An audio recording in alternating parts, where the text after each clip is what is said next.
Դպրոցականները օրեր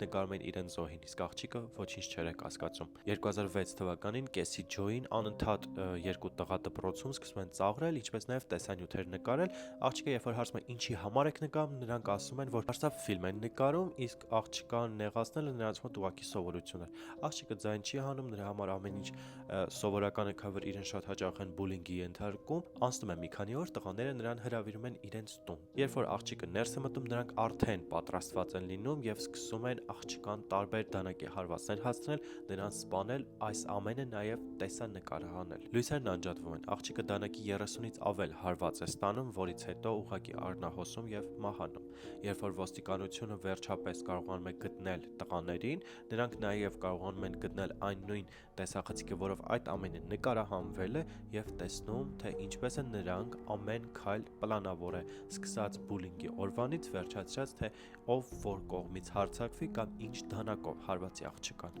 Այս ամենը տեղի ունեցել, քանի որ թինեջերները եղել են տարբեր սարսափ ֆիլմերի ազդեցության տակ, եւ երբ դատական գործը սկսվում է, նրանց այս ամենը հաշվի իհարկե չի առնվում, բարեբախտաբար, քանի որ սա ԱՄՆ-ն է, կարող է նրանց ուղղակի ազատ արձակեին, տղաներին ցմահ ազատազրկում